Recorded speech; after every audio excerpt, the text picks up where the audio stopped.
welcome back. So today we are talking about acids and bases. And you probably have some daily familiarity with acids and bases. You may know about things being acidic, right? When you take something like lemon juice or whatever and you drink it, it makes it go like that. Citric acid is also same. If you like the little sour gummies and things like that, they have a lot of citric acid on the outside, and it makes you go like that if you get a lot of it. And so what we're going to do is talk about those, but obviously we're going to talk about them a little bit more like chemists. What makes an acid and what makes a base? And so we have acids and we have bases. And there's some very simple definitions of these things that we're going to start with, and then we're going to try to get into slightly more complicated definitions later that allow us to do a few more things with it. But quite simply put, an acid is something that gives off H plus ion in solution. So you stick it in water and it gives off an H plus ion, and that's what we call an acid. So one of our more common acids that we use all the time in chemistry is hydrochloric acid. And if we have aqueous hydrochloric acid, you put that in and it falls apart naturally into H plus ion and chloride ion. Now, we've gotten these kind of things before. Ionic compounds. We said when sodium chloride's put into water, it breaks apart into a sodium positive ion, cation, and a chloride negative ion, anion. And so here we've got the same thing. HCl breaks apart into H plus and Cl minus. Now, one of the things is there's never just one way to do things. So some people will also write the same reaction as HCl aqueous plus H2O. And so they'll say, hey, let's add this specifically to water, and they'll form what's called H3O plus and also the chloride ion. And there's absolutely no difference whatsoever in meaning between these two equations. They're just different ways of writing it. One, they're writing the water, the presence of the water explicitly, and the other, they're kind of doing it implicitly by putting the aqueous down there. There was a big push many years ago to write everything the second way because they said, hey, it makes a little more sense to do it that way. But, most of us today still write it this way because it's just a little quicker and easier. So you'll see me kind of go back and forth. I'll use one way sometimes and one way another time. But one of the reasons people push to make it is because this little thing here, which is called the hydronium ion, and my handwriting's there, not very good, hydronium ion, is a little more representative of what's going on. Because what is H plus? Well, hydrogen has one proton, one electron. If you take away that electron, what's left? Just a proton. And so there's this proton just floating around in water. Remember, protons are tiny, tiny, tiny, tiny things compared to the massive size of an atom. Remember the first electron halfway to the moon, really far out there, crazy, crazy. So what's this little proton doing? Well, it's highly charged, it's small, and so what happens is a bunch of waters gather around it. And so this H3O plus, the hydronium ion, is really a slightly more accurate representation of what's going on in the water. There's water around the hydrogen ion, but we're going to use both back and forth. And again, there's no difference in meaning between them. Somebody writes H plus or somebody writes H3O plus, they mean exactly the same thing. So we've got to be aware of that, and again, use those back and forth. So if that's an acid, what is a base? And a base also has a very similar definition, is it gives off OH minus in solution. So an example of that is sodium hydroxide. It falls apart in solution to the sodium ion and the hydroxide ion. And you have those two things present in solution, the sodium ion and the hydroxide ion. So very similar to the definition of an acid, but we're producing hydroxide. And remember, hydroxide is just one of those common ions that we learned in previous work.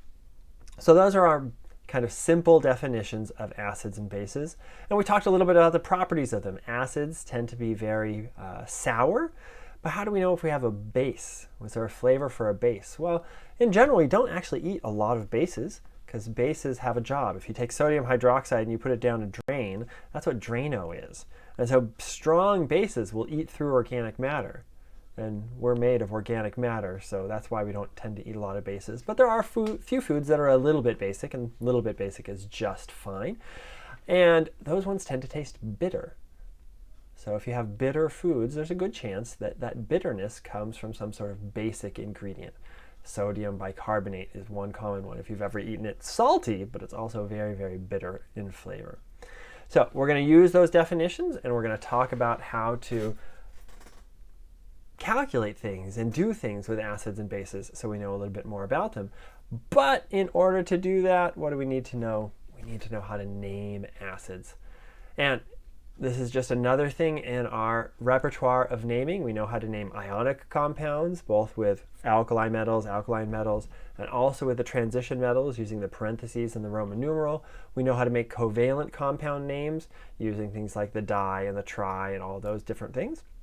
Now, how do we name acids?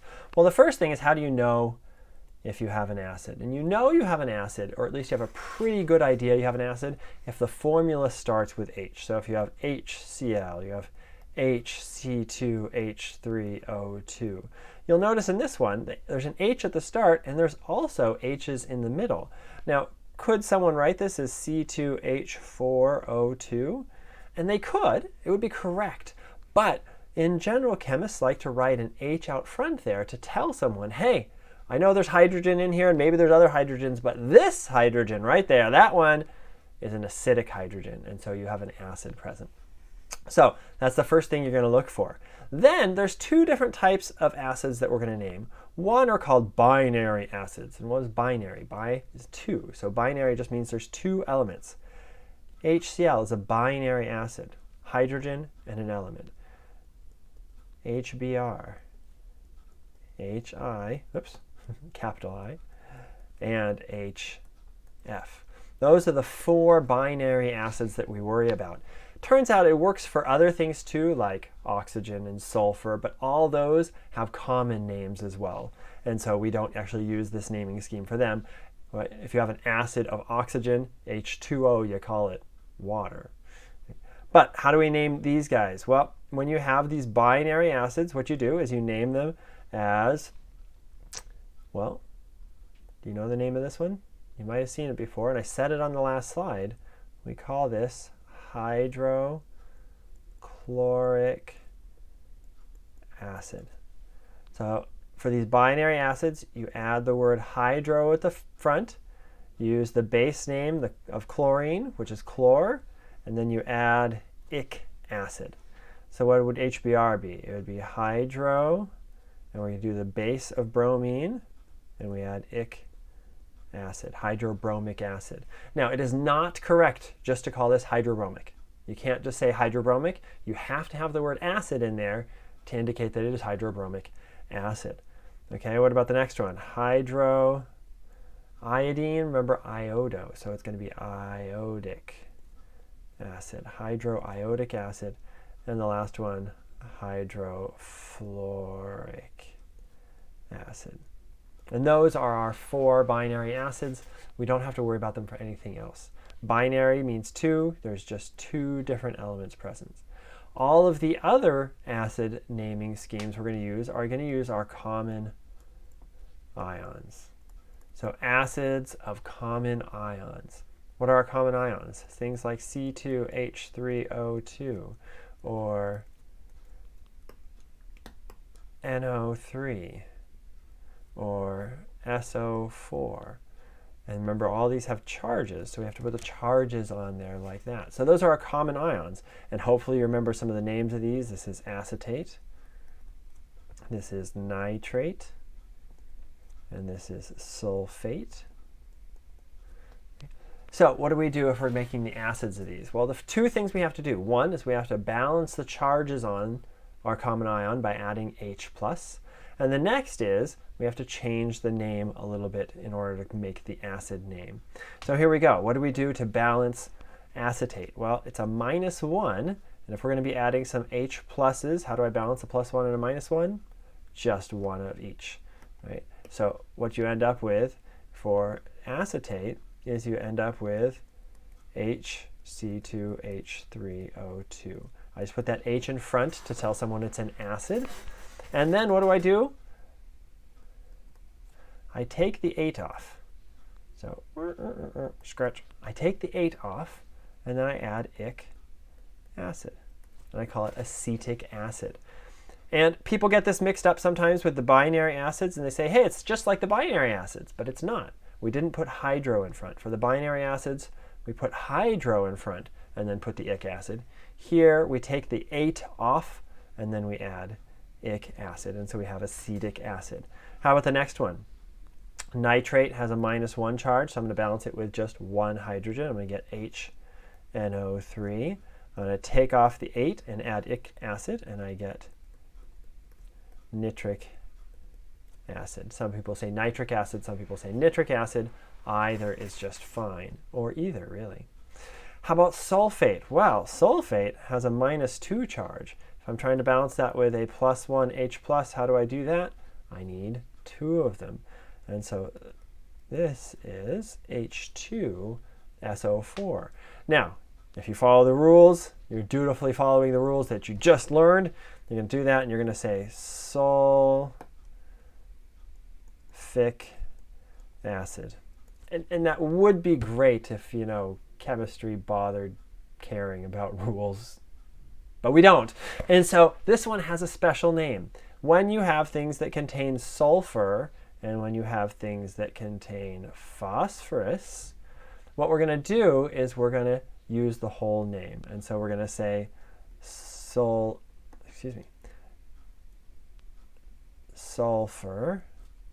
and then we're going to add the ic acid.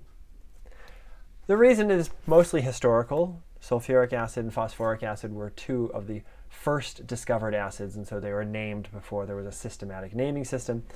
So that's what we do for sulfuric acid. And since we just talked about it, let's go on to PO4 3-, which is the phosphate ion. But H3PO4, why H3? Because we have a 3- there that we need to balance with 3 hydrogens, is not going to be phosphic acid, it's going to be phosphoric acid. Okay, so we've got these ic acids. And you're like, great, let me keep doing that and keep using that naming scheme. And next, I'm going to name NO2-. And if you name NO2-, you're like, hey, well, I should keep a consistent structure here. NO2-, that is the nitrite ion. You're going to say, well, I'm going to balance that with 1 hydrogen. I'm getting the hang of this, HNO2. I'm going to use the same thing, and I'm going to call it nitric acid. But nitric acid was HNO3, not HNO2. So what we need here is a new naming scheme. We need a different naming scheme to tell us that we have a different acid. So when you have 8, you take off the 8 and you add ic acid. But when you have ite, you take off the ite and you add us acid. So we're going to do nitr and then us acid, and we end up with nitrous acid. And guess what? If we've got SO3 2-, which is the sulfite group, we're going to get H2SO3 Y2, because we've got a 2 charge there, and we need to balance out the 2 charge on our acid. And that's going to be but remember, anything with sulfur, use the whole name, sulfur us acid. Sulfurous acid. So if you have the ite version, you're going to take off ite and add us acid. All right.